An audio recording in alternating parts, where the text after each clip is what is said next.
nama saya Lucy Lutariani, NIM 200-110-45.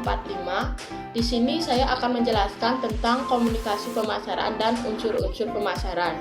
Yang pertama yaitu komunikasi pemasaran. Komunikasi merupakan bagian dari kehidupan yang tidak dipisahkan. Setiap manusia lahir sudah melakukan komunikasi, apalagi sebagai makhluk sosial, manusia yang selalu ingin berhubungan dengan manusia yang lain.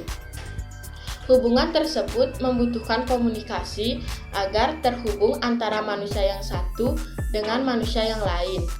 Perkembangan teknologi komunikasi sekarang semakin berkembang seiring dengan perkembangan zaman yang semakin modern.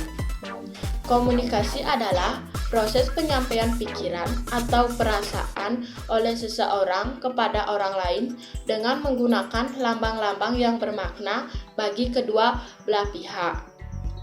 Dalam situasi yang tertentu, komunikasi menggunakan media tertentu untuk merubah sikap atau tingkah laku seseorang atau sejumlah orang sehingga ada efek tertentu yang diharapkan. Selain itu, komunikasi adalah proses memberi atau menerima dari pihak yang satu kepada pihak lain. Komunikasi dapat digunakan untuk membentuk saling pengertian sehingga menumbuhkan tali persahabatan. Penyampaian informasi mengungkapkan perasaan kasih sayang dan untuk melestarikan peradaban manusia. Selanjutnya yang kedua, saya akan menjelaskan tentang unsur-unsur komunikasi. Menurut Hall G. Lasswell memformulasikan unsur-unsur komunikasi dalam bentuk pernyataan sebagai berikut. Yang pertama yaitu unsur wu, sumber atau komunikator.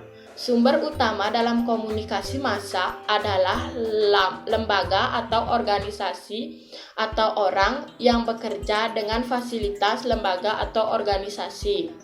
Lembaga dalam hal ini adalah perusahaan surat kabar, stasiun radio, televisi, majalah, dan sebagainya. Yang kedua yaitu unsur saiwat atau pesan. Pesan-pesan komunikasi massa dapat diproduksi dalam jumlah yang sangat besar, dapat menjaga audiens yang sangat banyak. Pesan-pesan itu berupa berita, pendapat, lagu, dan sebagainya. Yang ketiga yaitu unsur in which, channel, saluran atau media. Unsur ini menyangkut peralatan yang digunakan untuk menyebarluaskan pesan-pesan komunikasi massa. Media yang mempunyai kemampuan tersebut adalah surat kabar, majalah, radio, televisi, dan sebagainya. Unsur to whom, penerima khalayak audiens. Penerima pesan-pesan komunikasi massa bisa disebut audiens atau khalayak. Orang yang membaca surat kabar, mendengarkan radio, menonton televisi, browsing internet merupakan beberapa contoh dari audiens. Yang terakhir yaitu ada unsur with what effect atau dampak. Dalam hal ini adalah perubahan-perubahan yang terjadi di dalam diri audiens sebagai akibat dari pesan-pesan media. Dampak atau perubahan ini ke dalam 3 kategori, yaitu perubahan dalam ranah pengetahuan, sikap, dan perilakunya. Perubahan ini biasanya berlangsung secara berurutan. Selanjutnya akan dijelaskan oleh teman saya. Om Swastiastu. Perkenalkan, nama saya Kadek Dwi Wahyuni, NIM 2001102. Di sini saya akan melanjutkan presentasi dari teman saya, yaitu membangun komunikasi efektif dengan konsumen. Komunikasi adalah kunci dalam sebuah bisnis. Perusahaan akan tumbuh apabila komunikasi internal maupun eksternal terjalin dengan baik dan menciptakan hubungan positif di dalamnya. Seperti hubungan antara pimpinan dengan manajer, manajer dengan tim, antar tim atau departemen, dan lain sebagainya. Selain komunikasi internal, komunikasi yang krusial dan harus dibangun oleh perusahaan adalah komunikasi dengan para pelanggan-pelanggannya. Karena bagaimanapun Tanpa adanya pelanggan, maka perusahaan tidak akan bisa membukukan penjualan. Cara berkomunikasi dengan pelanggan adalah bagian yang terpenting untuk menciptakan penjualan, tetapi komunikasi saja tidak cukup untuk menghasilkan seorang pelanggan untuk bisnis kita. Kita juga harus memahami bagaimana cara berkomunikasi yang sukses setiap saat agar dapat menciptakan penjualan. Pentingnya komunikasi efektif dengan pelanggan, kemampuan komunikasi yang baik merupakan dasar utama untuk meningkatkan bisnis kita. Apabila kita berkomunikasi dengan baik, tingkat kesuksesan bisnis kita pun juga akan mengalami peningkatan. Berikut adalah beberapa tips agar Anda dapat berkomunikasi dengan baik untuk mengembangkan bisnis dan menjaga hubungan dengan pelanggan-pelanggan Anda. Yang pertama, jangan hanya terpaku pada satu channel. Kita harus bisa menjangkau pelanggan dengan memanfaatkan berbagai channel seperti email, telepon, surat, media sosial, dan lain sebagainya. Yang kedua, berkomunikasi yang lebih personal. Selain menyebutkan mereka dengan sebatas panggilan seperti Pak, Ibu, Anda juga harus perlu menyebutkan nama pelanggan sebagai bentuk penghormatan yang lebih personal dengan mereka. Dan yang ketiga yaitu jangan hanya berbicara tentang bisnis. Selain bisnis, kita harus bisa mengajak pelanggan mengobrol di luar topik bisnis. Kita harus mengembangkan hubungan yang lebih baik dan membuat pelanggan-pelanggan merasa lebih dekat dengan kita. Ini selanjutnya akan dilanjutkan oleh teman saya. Baik, perkenalkan nama saya Putu Listia Dewi, NIM 211038. Di sini saya akan melanjutkan presentasi dari teman saya, yaitu merencanakan komunikasi efektif. Komunikasi efektif adalah suatu yang banyak orang pikir harus naluriah. Tetapi ketika ia mencoba berkomunikasi dengan orang lain, ada sesuatu yang hilang. Berkomunikasi lebih jelas dan efektif memerlukan belajar beberapa keterampilan penting. Komunikasi efektif adalah cara untuk dapat berkomunikasi dengan cara yang jelas, singkat dan mudah dipahami bagi orang yang menerima pesan tanpa menghasilkan segala jenis kebingungan. Komunikasi efektif terdiri dari memiliki kemampuan yang cukup untuk dapat mengirimkan pesan, serta memiliki kemampuan untuk menunjukkan dan menginternalisasi ide dan saran kita. Komunikasi yang efektif fungsinya membantu kita mengirimkan pesan sehingga dapat memenuhi semua harapan dan tujuan yang telah ditetapkan oleh pengirim. Dan melaluinya kita dapat menyelesaikan masalah interpretasi yang dimiliki oleh lawan bicara pesan. Karakteristik komunikasi efektif adalah sebagai berikut. Ini melibatkan dapat menyelesaikan masalah interpretasi yang dimiliki oleh lawan bicara pesan. Karakteristik komunikasi efektif adalah sebagai berikut. Ini melibatkan emisi sinyal untuk membuat pesan diketahui. Itu harus jelas dalam pesan. Informasi dan pesan harus akurat dan lengkap. Informasi yang diberikan adalah otentik dan benar. Pesan-pesan tepat waktu dan sesuai. Pesan itu memotivasi dan menarik bagi mereka yang menerimanya. Baik, selanjutnya akan dilanjutkan oleh teman saya. Perkenalkan, nama saya Gusti Putri Safira Jumlani, NIM 211075. Di sini saya akan menjelaskan tentang komunikasi pemasaran. Komunikasi pemasaran merupakan kegiatan pokok yang dilakukan dalam penjualan.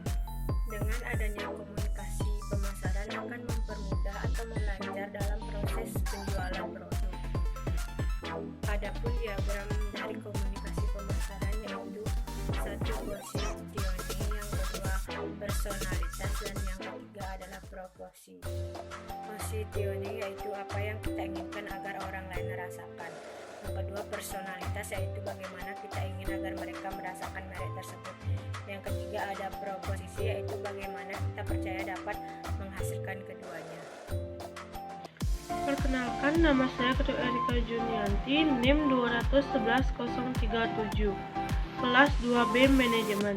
Di sini saya akan melanjutkan materi tentang program periklanan, yaitu kesuksesan sebuah program periklanan sangat ditentukan oleh Perencana program perikanan yang matang. Perencanaan program perikanan yang baik dimulai dengan pemahaman yang jelas mengenai rencana pemasaran sebagai induk yang memberi arah untuk menentukan perencanaan program perikanan. Tujuan perikanan harus didefinisi secara jelas sehingga dapat diukur pada waktu mengevaluasi efektivitas program perikanan tersebut. Perikanan atau strategi kreatif. Strategi kreatif memang kunci untuk kesuksesan dalam mengkodo ke dalam pesan secara kreatif. Kemudian, ikan yang kreatif tidak akan efektif jika tidak didukung oleh pemilihan media yang tepat. Tujuan periklanan adalah komunikasi khusus berupa tugas yang harus dipenuhi oleh masyarakat tertentu dalam periode waktu tertentu. Tujuan iklan bisa dikelompokkan menjadi 3 macam, yaitu 1. Iklan informasi, yaitu menerapkan produk dalam tahap perintisan suatu produk untuk menciptakan permintaan pokok atas kategori produk tertentu. 2. Iklan persuasif, yaitu menciptakan permintaan yang selektif akan merek tertentu. 3. Iklan pengingat, sangat penting dalam tahap dewasa suatu produk untuk menjaga agar konsumen selalu ingat akan produk tertentu. Sekian dari presentasi saya, selanjutnya akan dilanjutkan oleh teman saya. Baik, perkenalkan, nama saya Kade Diana Swiani, NIM 20011051.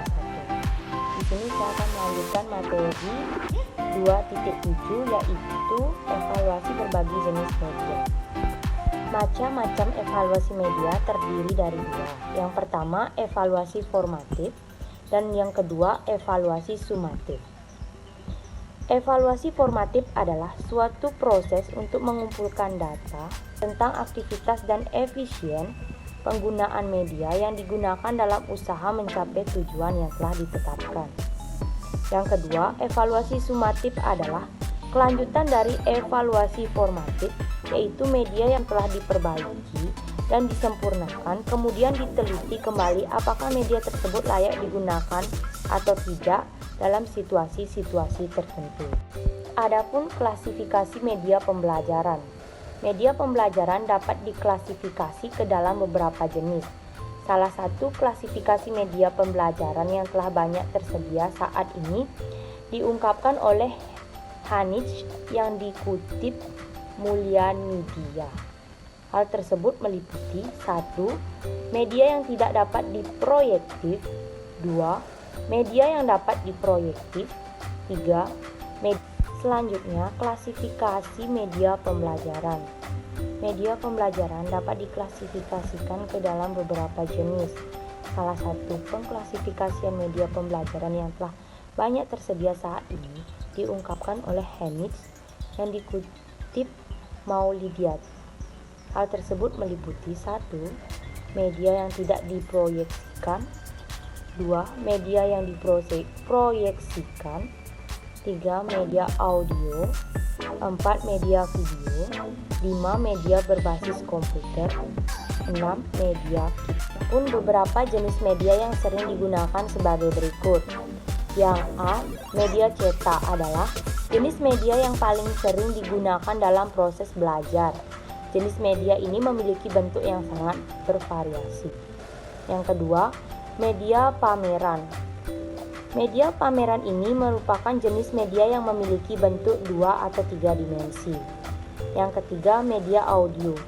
Media audio berkaitan dengan pendengar, di mana pesan yang disampaikan dituangkan dalam lambang-lambang auditif, baik verbal maupun non-verbal.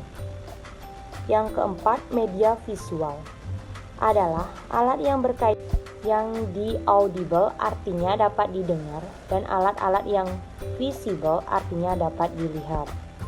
Alat media pembelajaran terdiri dari 7, yaitu 1. Memperjelas sajian pesan dan tidak terlalu bersifat fleksibel dalam bentuk kata-kata tertulis dan lisan belaka. Yang kedua, lebih menarik perhatian. Yang ketiga, menumbuhkan motivasi belajar. Yang keempat, bahan pengajaran lebih berstruktur logis dan jelas. Yang kelima, metode pembelajaran dapat bervariasi. Yang keenam, menyenangkan dan tidak membosankan. Dan yang terakhir, yaitu pembelajar banyak melakukan kegiatan belajar.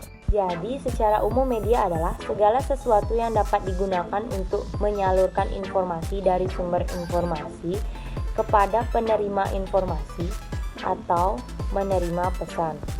Jadi, yang dapat mewakili populasi dari target yang dibuat, kemudian disajikan media kepada siswa secara individual.